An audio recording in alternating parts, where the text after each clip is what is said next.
Ça y est, le classement vient de sortir et Cameroun, Sénégal, Côte d'Ivoire font partie du top 10 des pays les plus endettés auprès du FMI, le Fonds monétaire international. Dans cette vidéo, nous allons parcourir ensemble ce classement, mais surtout nous allons aller un peu plus loin pour comprendre le rôle du FMI et pourquoi il a une si mauvaise réputation. Et pourtant, à la base, le FMI se présente plutôt comme un pompier qui vient au secours des économies en crise. Mais dans la réalité, on dirait plutôt que ces solutions ressemblent à un incendie contrôlé qui appauvrit davantage les populations. Voyons donc ensemble comment les politiques du FMI ont contribué à maintenir le continent africain dans un cycle de dépendance économique.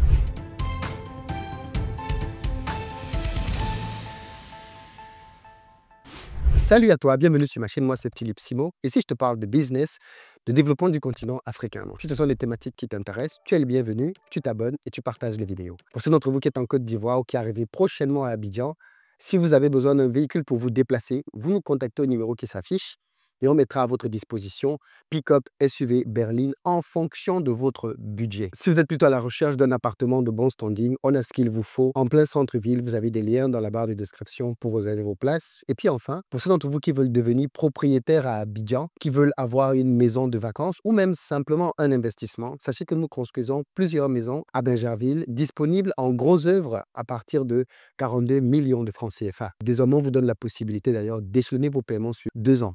Il y a plusieurs maisons qui sont déjà parties, donc n'hésitez pas à venir vous aussi positionner. Et pour les amis de la diaspora centrafricaine, il y a un grand rendez-vous ce samedi à partir de 15 h en ligne, au cours duquel vous pourrez avoir une discussion notamment avec le ministre de l'économie, du plan et de la coopération internationale. Il va être notamment une question des priorités du gouvernement sur l'horizon 2024-2028, mais surtout de l'impact que la diaspora peut avoir. Donc si vous êtes centrafricain, si vous connaissez des centrafricains, enregistrez-vous, le lien est disponible dans la barre de description. Comme je le disais en introduction, le Cameroun, la Côte d'Ivoire, mais aussi le Sénégal font partie du top 10 des pays les plus endettés au 4e trimestre 2024 auprès du FMI. Ceci demande bien évidemment la dépendance de nos pays, malheureusement, au financement extérieur pour faire face aux défis budgétaires et en plus, en particulier, pendant les crises économiques. Regardons donc ensemble maintenant les 10 premiers pays de ce classement-là et ensuite parlons un peu plus en profondeur du FMI, de son rôle et de ses précédents résultats.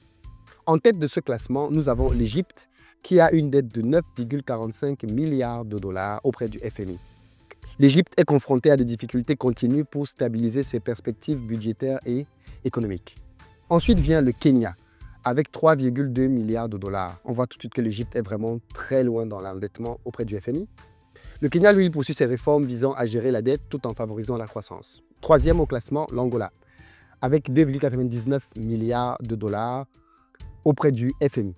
Et le but ici, c'est de pouvoir contrer les fluctuations des prix du pétrole et diversifier son économie. Quatrième, le Ghana. Avec 2,25 milliards de dollars de dette, le Ghana se concentre sur la stabilisation de sa monnaie et sa résilience économique. Cinquième à la liste, la Côte d'Ivoire, qui elle a une dette de 2,19 milliards de dollars pour soutenir des projets de développement et d'infrastructures. Le sixième au classement, c'est la RDC, République démocratique du Congo, qui elle détient une dette de 1,16 milliard de dollars, essentielle pour gérer les défis économiques dans une nation riche en ressources. Septième, l'Éthiopie, qui elle doit 1,31 milliard de dollars pour équilibrer les réformes et la reprise après des conflits internes. Huitième, l'Afrique du Sud, avec une dette de 1,14 milliard de dollars. L'Afrique du Sud, elle vise une reprise économique et une croissance durable. Neuvième, le Cameroun, avec 1,13 milliard de dollars de dette. Le Cameroun, lui, renforce son cadre budgétaire et soutient des secteurs clés. Et puis dixième de ce classement, le Sénégal, qui lui a une dette de 1,11 milliard de dollars pour stimuler le développement et la stabilité économique. Mais quand on a fini de dire ça, on peut se poser une question. Peut-on réellement faire confiance au FMI? Déjà, il faut rappeler que le FMI intervient principalement à travers des prêts d'argent bien évidemment. Mais ces prêts viennent toujours avec des conditions très strictes qui sont généralement appelés programmes d'ajustement structurel ou PAS. Vous avez déjà certainement entendu ces mots-là si vous vivez en Afrique. Et c'est là d'ailleurs que les choses se compliquent.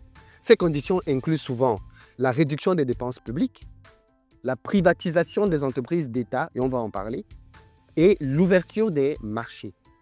Mais pour beaucoup de pays africains, ces réformes ont eu des conséquences désastreuses. On va prendre quelques exemples concrets. Déjà, le cas du Sénégal, avec la privatisation de l'eau. Dans les années 90, sous la pression du FMI, Le Sénégal a privatisé le secteur de l'eau. Résultat, une hausse des tarifs pour les consommateurs et un accès limité pour les populations les plus pauvres. Autre exemple, le Ghana avec l'austérité au niveau de la santé. Au Ghana, les programmes d'ajustement ont conduit à des coupes massives dans les budgets de la santé.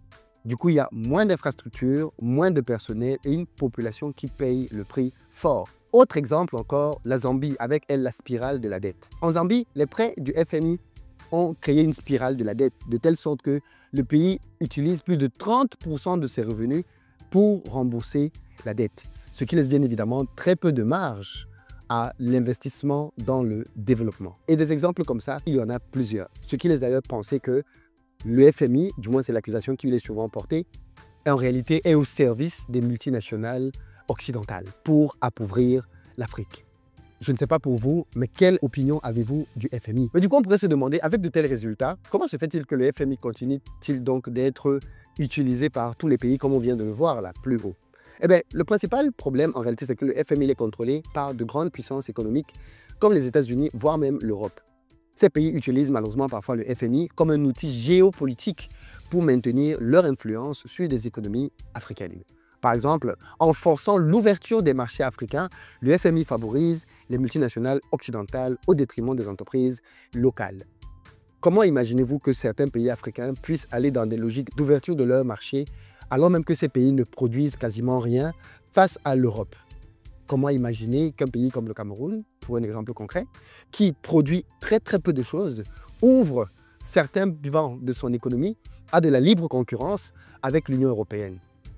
Ça n'a aucun sens. C'est comme si moi, je voulais jouer un match de football contre 10 Lionel Messi ou 10 Cristiano Ronaldo. Je vais perdre tous les jours, 100 buts à 0. C'est une image, mais elle n'est pas loin de la réalité économique que nos pays ont quand il s'agit de faire un deal de cette nature-là. D'ailleurs, même l'Europe elle-même, pourquoi elle n'ouvre pas donc ses frontières de cette manière-là avec les États-Unis? Parce qu'elle sait que même si elle a des atouts, elle ne peut pas rivaliser avec les États-Unis dans la production de certains domaines. Donc, du coup, l'Europe elle-même ferme ses marchés. Et pourtant, le FMI demande aux Africains, qui produisent encore moins, d'ouvrir complètement les vannes de la libre concurrence. Pour être concret, les États-Unis détiennent environ 17% de droits de vote au FMI, ce qui leur donne un pouvoir de veto. En 2023, plus de 40% des prêts du FMI concernaient les pays africains. On pense donc d'ailleurs pour certains que c'est l'Afrique qui fait vivre le FMI. Parce que si tu enlevais l'Afrique, il n'y aurait plus beaucoup de personnes là-bas, malheureusement. Alors, pour sortir de cette vidéo, est-ce que nous avons des alternatives au FMI? Face aux critiques, certains pays africains explorent des alternatives. Et l'une, clairement, c'est la Banque africaine de développement, qui propose des financements, plus adaptés aux réalités locales. Aujourd'hui, nous avons les BRICS, Brésil, Russie, Inde, Chine, Afrique du Sud, qui offrent également des mécanismes de financement alternatifs, mais avec des ressources encore limitées pour le moment. Donc on espère qu'avec les années, les BRICS vont être une véritable alternative aux institutions de Bretton Woods, offrant donc la possibilité aux pays africains de pouvoir s'endetter avec peut-être moins de contraintes, ou du moins de prendre des endettements qui ne vont pas les conduire à plus de dépendance économique. Je dirais donc au sortir de cette vidéo que le FMI est présenté souvent comme un sauveur, mais malheureusement les solutions qu'il a proposées ont souvent aggravé les maux du malade, qui est ici bien évidemment plusieurs pays africains.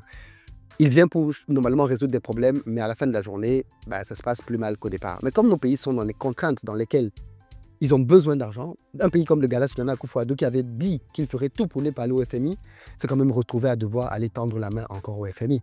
Donc nous sommes dans des états dans lesquels, malheureusement, nous ne sommes pas encore assez puissants et forts économiquement pour nous passer de cette aide-là. Vivement qu'il y ait donc des alternatives pour les pays africains. Et toi, est-ce que tu crois au FMI, son rôle et son apport pour l'Afrique? Laisse-moi ton avis en commentaire et partage la vidéo pour qu'un maximum de personnes puissent répondre à cela. Peace.